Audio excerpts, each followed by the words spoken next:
how this all turns out in the end. And I don't know, I don't want to put out expectations or anything, but I'm just really praying and hoping that in the end it'll really just all be for the sake of the gospel, like Phyllis was saying. And that's what I'm really just praying for. Well, there's a saying that you only find what you're looking for. In short, no matter what is all around you, beautiful, no matter what is there that's a blessing, if you're only focusing what you want, what you're looking for, that's why this statement, you're only going to find what you're looking for. But if you open your eyes, just open your eyes. Remember I give you that little booklet, little saying, the two pots, crab pots. Yeah. The woman was carrying a pot on one side, and the other pot was complaining, why? All the sides there. At the end of the day, when the woman picks up those two pots, why when I get home I'm so empty, while the other pot is so, it's so full. Right? You remember that? When I first saw that, I said, oh my goodness. And then the woman said to the pot, hey, you didn't realize. I know who you were. I know your hole in your pot. That's what I made sure you go to that side. Didn't you notice all the flowers all along the way than on the side? Because you were watering them. But what he was only saying is himself. What he's only saying, why at the end of the day when I get to the house, why I'm the one empty, why the other part, it's jealousy also. But if you only expect what you're expecting for, that's what you're going to get. If you're only looking for something, that's what you're going to see. But when God sends you to something, to someone, to something, to sometimes, just let God let you through. Because when you go through, you will see things along the way that you've never seen before. You will go through things. That's why when you bring out DR, I don't want to say anything, because you cannot compare the two. You should never compare that, because the first time, that the first evening we had experienced, Tony in the car, oh, this is better than DR. And I said, then we underestimate what all those missionaries in DR are for. Because if we're going to compare that, we're going to create division by itself. When you go back there, you experience this wonderful thing, you get into the beach, and DR people will never have that experience. Next time we invite somebody, they all want to go to the Philippines. They want to see that, because you're only telling them what you see. But don't let DR come into the picture. God sent you here. Do not compare the two. Never do that. Because like a child, you compare two children, one will be so high, and the other one will lose its essence. That's why children are jealous with their own sister, because the parents already compared them from the beginning. Never do that. And you never hear from me, because next year I might go to DR. I want to see what's the need there. And things happen beyond our control.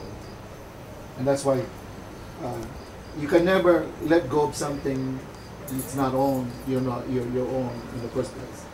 So when God lets you hold it for a while, like the butterfly, go it all. When the butterfly flies, let it go. I've learned all my life that I thought the East Williston Baptist Church is my own. 12 years, I developed everything. Oh my goodness, the house, the church. I made it sure that the mortgage is paid, and even after I left, there was $80,000. 2 years of depression because I thought it was mine. I lost the young people. But then I realized when I went to EMC, they're not mine to hold. This Philippines is not yours to hold. But I only hope one day when you become professional, when this dream comes into a bigger picture, let's all come back. It's like a reunion. Yeah. You are the first one to get this money. So that means you have a special place even before the others will come. Everything has its own beginning. You are the beginning. And everything has its own ending. So when you are the beginning of this group, I'll make sure that even before God sets me down with time, I'll make sure when that church building will rise with the orphanage and with the healthcare system, you will come back. You should come back and see the seed that you planted. First beginning, we all, the Christians are, it's encouragement, that's where our goal. And then for the next couple of days, we're facing non-Christians. We're evangelizing 2 ways. So, I want you to relax also, because as Jesus Christ said also, as he went to the other side of the lake, got the boat, got away from everybody. So this is our time for ourselves, but our devotion is filling us up. But again, God sent you for a special reason. And you are part of it, beginning of pioneering work in it. Because I will tell you, the next time we come back is not going to be in Dagupan. I'm already eyeing on Bisaya, and I told Pastor Ferdinand, and you have already a daughter there. It's, I'm eyeing on Bisaya. That means that we're going to open work.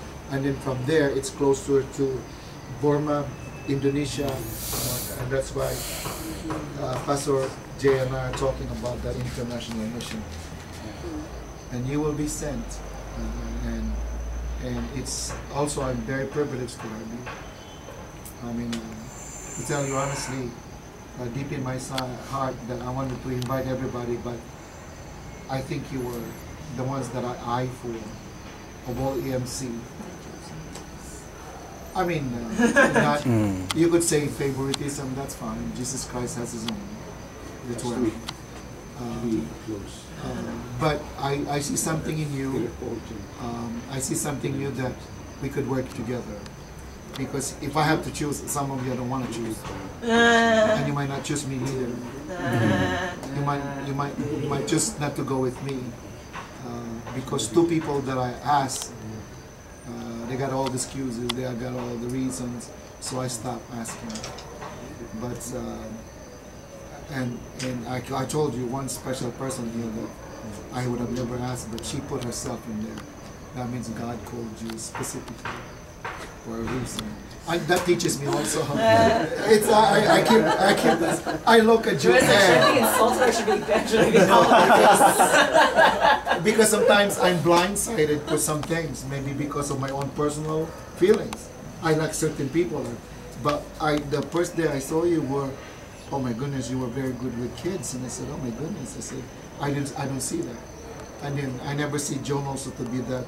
I saw her karating. And even Pastor Ferdinand, he said, she's really good. And I said, well, I never know she was very good that way with the kids. And you know, there are things that we see. So don't expect, don't look for something. Allow God to flow. You know why? Because we are stream in the desert. You know what happens to when you hold onto the stream?